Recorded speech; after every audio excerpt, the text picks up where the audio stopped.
talking about. But it has to serve someone, whether it's a common cause, whether it's the other person, or whether it's you. An alliance needs to be beneficial. It needs to be service-oriented. Otherwise, it will fall flat on its face. We need to understand that. Now, the benefit of global alliances is very, very simple. Look at us. We're women, we're nurturers. Can you imagine, sorry gentlemen, if we ran the world? What is our concern? I just told you about my daughter, right? What is our concern? It's a family member. We're always concerned about somebody. That's why we don't often go to war, right? When we fight at home, why do we fight as women? We fight not to be right, we fight to make sure that everybody else is all right.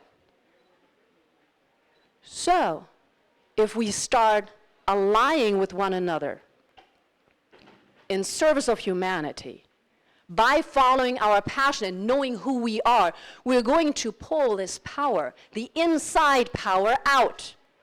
And then we're going to be unstoppable. Before that, no, I'm sorry, we're not. I'd love to say we are right now, but we're not. Because too many of us don't know why we're here.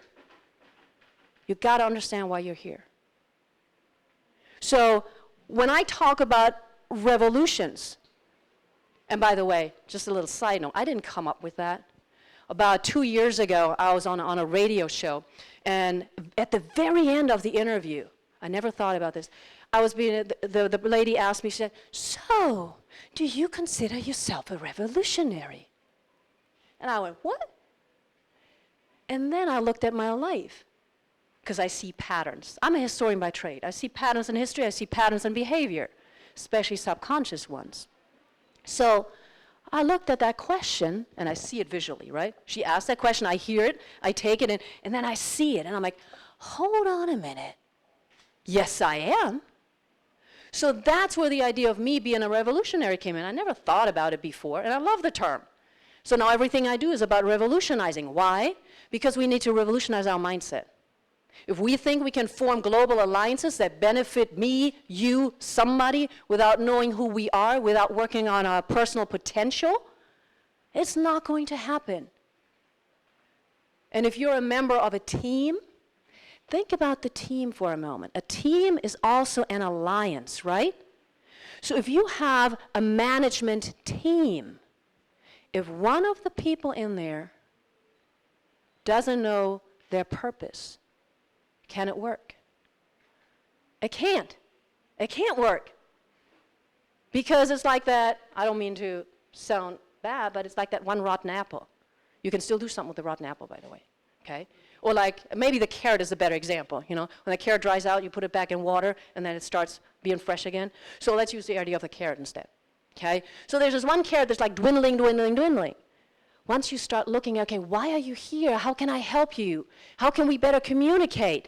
That's when the alliance of the team starts working. It's personal performance. Why am I here? It's communication. How do we talk to one another? And it's about agenda. I have one agenda. I want everybody to live their lives their way. I don't care what it is. I don't care if you want to be a fisherman. I've got some great fishermen friends in Greece. Love these guys to death, okay? They're the smartest people in the world, I think. They get up in the morning, they go out, they're on the ocean all day. Man. Okay, so if you want to be a fisherman, if you want to be a carpenter, if you want to be an IT engineer, if you want to be a business consultant, if you want to be an author, I don't care. I want you to live your life. And I'm here to help you make that happen. Once you live your life, you have your passion and everything in place, and guess what? You're going to go out and you're going to change the world. Dr. Harbin talks about Be the Change, right? Which is by Gandhi. It's been for about the last 20 years, the little note on the bottom of my email. I find that very interesting. I believe in karma and divine intervention.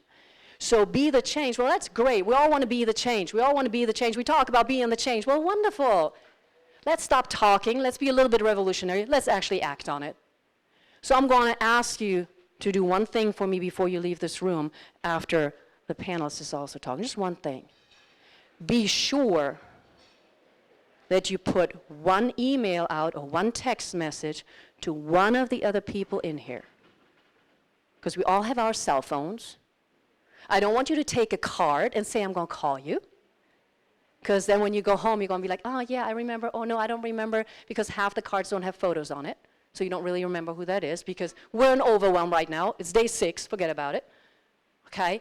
So before you leave, shake somebody's hand and say, okay. And you got to go by your inner gut instinct or passion or intuition. I don't know. We all use different terms. Walk up to that person, pull out your phone, and text them right then and there. That's all I'm going to ask you. It takes a little bit of courage, because it's so much easier to just give the card. Okay, check it out later. And we all have like different cards different sides where we put the cards, right? Just saying. All right, so I want you to understand that global alliances, I believe, are crucial, but we need to innovate them by starting on the inside. They will not work if you don't start on the inside, which is why, historically speaking, so many alliances have failed. We start out with ideas. I mean, just think about, sorry, I have to go there. I don't know why, but I have to. World War I, great idea that the United States President Wilson came up with. Let's form this League of Nations. Wonderful. He had a wonderful idea. It was perfect. Well, Versailles happened. All of the leaders of the war nations wanted to get something out of it, so they couldn't agree on anything. Then he comes back home, and the United States Congress says, great idea, we're not going to sign off on it. What? There must have been some kind of miscommunication. It was a great idea, but it didn't work because the global alliance, the people, the individuals, were not ready. Because they didn't believe that they were powerful, they were in fear. So ask yourselves also, am I in fear or am I in power? Okay, you do that? All right, very good. So that's my little talk for today. I'm going to hand it over to the panelist Manindir. Manindir. Oh, close enough. Sorry. Manindir. No, I'm not going to go there. All right, and then after he talks, we're going to have time for a little bit Q&A. Okay? Thank you so much, Ms. Forrest, and very good afternoon to all who are present here. You know, she's given such beautiful insights on especially this word, empowerment. Certainly a learning for me today, and also made my work pretty easier to speak today as a panelist, talking about women being nurturing, women being caring. You know, because on this you will find me, as Maninder saying, co-chairman of SOCHAM, which I am no more now. In December I resigned as the co-chairman of SOCHAM, but I am very much the chairman of the Renewable Energy Council of Ladies League, this platform. And I'm very proud when I tell everybody that I'm the first male member on this platform, right? So women empowerment is something which is very close to my heart, because I started chasing a girl when I was in the high school, like all boys do. And for 12 years, I was after this girl. Finally, we married in 2012. And I told to all our friend circle that, look, finally I got it. Before I could hear it from my wife, she said, only because I allowed. I said, oh, now I understand women empowerment much better. So talking about, you know, my sector, look, we are into the business of energy. And I am a thinker, so I keep thinking a lot. And I categorize things in a way that one is the male fraction of the society, one is the female fraction of the society. And when we talk about the sector of energy, the power sector, I'm not talking about this power right now, I'm talking about this power, electricity. We see that this particular sector is the most important sector of the world. Anything you need begins with power. It begins with energy. And somehow, I don't know why, the contribution of women in this sector is very, very less. In all countries, in all continents, everywhere I have noticed that. In our own company, we have close to 700 people working, but only 55 women. So I got this data out before I came here, today in the morning only. Right? Because, you know, even when you go to engineering colleges, even in Germany, I've been there couple of good universities, you see that the quantity of women in technology space, which is generally related to innovation a lot, is less. So over here on this platform, I can only say that, I can only pray to you all that you can do something a lot in this field.